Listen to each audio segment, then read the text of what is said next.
اس دنیا میں دو شاہی خاندان ایسے گزرے ہیں جن کے عروج و زوال کی داستان جان کر کوئی خواہ کتنا ہی پتھر دل کیوں نہ ہو لیکن اس کی آنکھیں بھی بھیگ جاتی ہیں۔ جن میں سے ایک خلافت بنو عباس کے تائیداروں کا خاندان ہے، جن کے عروج و زوال میں کئی عباسی خلفاء کو اپنی بینائی سے محروم ہو کر بغداد کی جامع مسجد میں بھیک مانگتے ہوئے بھی دیکھا گیا، جبکہ دوسرا ہندوستان کا وہ خاندان ہے جس کے ایک عقل مند فرد نے 1526 میں سلطنت مغلیہ کی بنیاد رکھی اور جس کی عظمت و شہرت کے چرچے اس کی سرحدوں سے نکل کر پوری دنیا تک پھیلے ہوئے تھے۔ اس خاندان کے قلمرو میں نہ صرف آج کا پاکستان بلکہ پورا بھارت، بنگلہ دیش اور برما کے بھی کچھ حصے شامل تھے، لیکن جب مغلوں نے بھی تلوار رکھ کر محض تاج شاہی کو اپنا زیور بناتے ہوئے ظلم اور عیاشی کو اپنا شعار بنایا تو دستے فطرت اس طرح حرکت میں آیا کہ آخری مغل فرمانروا بہادر شاہ ظفر کو اپنی زندگی میں ہی یہ کہنا پڑا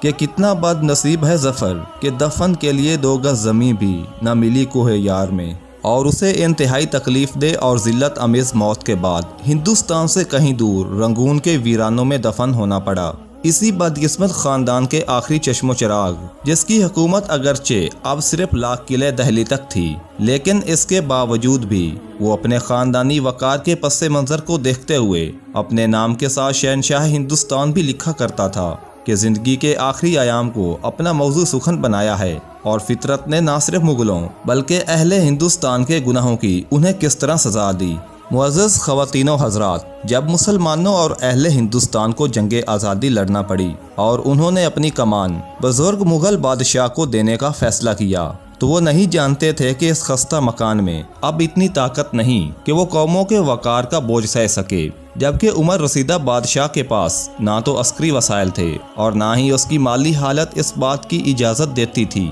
کہ وہ انگریزوں کے سامنے کھڑا ہونے کی جسارت کر سکے، لیکن یہ حالات کا تقاضا تھا کہ اس جنگ کی قیادت اس بادشاہ کے سپرد کر دی گئی جس کے پاس فوج کو تنخواہ دینے کے لیے بھی کچھ نہ تھا۔ لیکن اس کے باوجود یہ جنگ انگریزوں کے لیے اس قدر خوفناک تھی کہ ایک برطانوی جرنیل کے مطابق اگر ان کے پاس دار برقی کی سہولت نہ ہوتی تو یہی ہندوستان ان چند ہزار انگریزوں کی قتل گاہ بن جاتا جو بظاہر یہاں تجارت کی غرض سے آئے تھے۔ ناظرین کرام، یہ نہ صرف مسلمانوں بلکہ اہل ہند کی بدبختی تھی کہ جنگ آزادی میں ناکامی کے بعد انہیں مزید 90 سال تک باقاعدہ انگریزوں کی غلامی میں رہنا پڑا، جبکہ آخری مغل بادشاہ کے علاوہ وہ شہزادیاں جن کو براہ راست کبھی چشم شمس نے بھی نہ دیکھا تھا تو ان کو بھی ننگے پاؤں قیدی بنا لیا گیا، اور پھر کچھ عرصے بعد یہ فیصلہ کر لیا گیا کہ بہادر شاہ ظفر پر مقدمہ ہندوستان میں نہیں بلکہ رنگون میں چلایا جائے گا۔ یہ 17 اکتوبر 1858 کا دن تھا جب یہ شاہی قافلہ قیدیوں کی صورت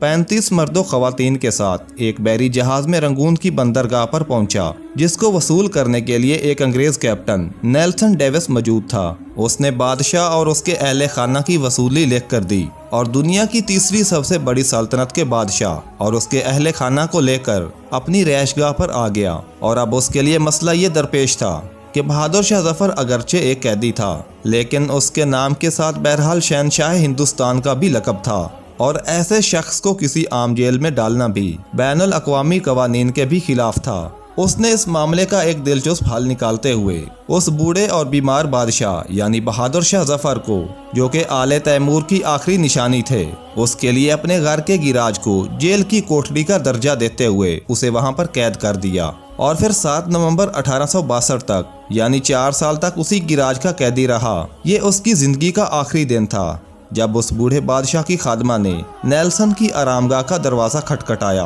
اور زور زور سے رونا شروع کر دیا، جس پر نیلسن نے فوری طور پر پیدا ہوتے ہوئے حالات کو سمجھنے کی کوشش کی، اور جب وہ اس گراج کے دروازے پر پہنچا تو اس نے وہ دردناک منظر دیکھا جس کے چشم دید گواہ نے اس کو کچھ اس طرح سے رقم کیا ہے کہ اس نے دیکھا کہ بادشاہ کا کمبل آدھا بستر پر اور آدھا فرش پر پڑا ہوا تھا۔ اس کا سر اگرچہ تکیے پر تھا لیکن اس کی گردن ڈھلک چکی تھی۔ بادشاہ کی گردن کی رگیں پھولی ہوئی تھیں جبکہ اس کے منہ پر مکھیاں بنبنا رہی تھیں۔ اس منظر کے بارے میں خود نیلسن کہتا ہے کہ اس نے اپنی زندگی میں ہزاروں چہرے دیکھے تھے لیکن کسی بھی چہرے پر اس قدر بے چارگی نہیں دیکھی تھی۔ وہ کسی بادشاہ کا چہرہ نہیں لگتا تھا بلکہ اس کو دیکھ کر یہ گمان ہوتا تھا کہ شاید بستر مرگ پر اس کی جگہ کسی بھکاری کی لاش پڑی ہو اور اس کے چہرے پر ایک آزاد سانس کی التجا واضح طور پر نظر آ رہی تھی۔ ناظرین گرامی، کیپٹن نیلسن نے اس کی گردن پر ہاتھ رکھا تو اسے محسوس ہوا کہ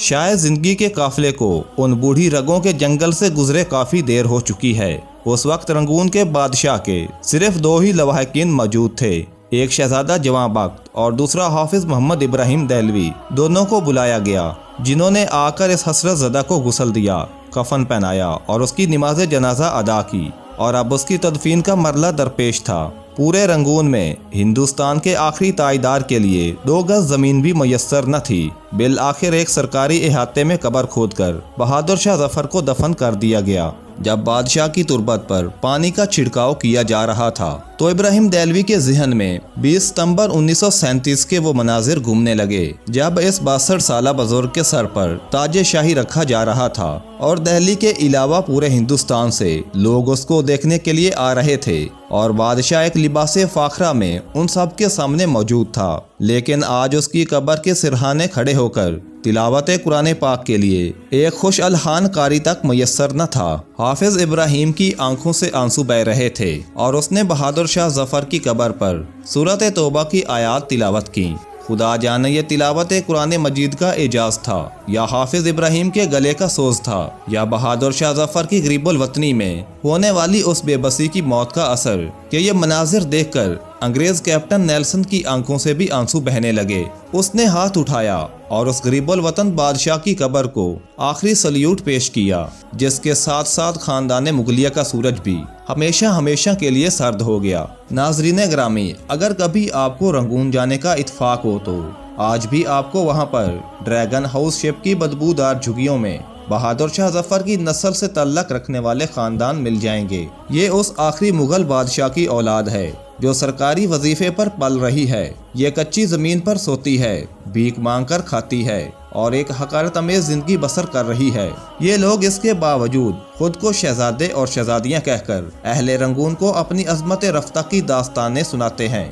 جن کو سن کر لوگ کہکا لگا کر اپنے اپنے گھروں کی طرف روانہ ہو جاتے ہیں۔ یہ لوگ شہر کی طرف نکلتے ہیں تو ان کے چہروں پر یہ صاف نظر آتا ہے کہ وہ حکمران جو اپنی سلطنت اور اپنی رعایا کی حفاظت نہیں کر سکتے، ان کی نسلیں اس طرح غلامی کا شکار ہو کر ذلت کی زندگی گزارنے پر مجبور ہو جاتی ہیں۔ ناظرین کرام، میں امید کرتا ہوں کہ آپ کو آج کی اس معلوماتی ویڈیو سے بہت کچھ جاننے کو ملا ہوگا۔ Thanks for watching and keep subscribing.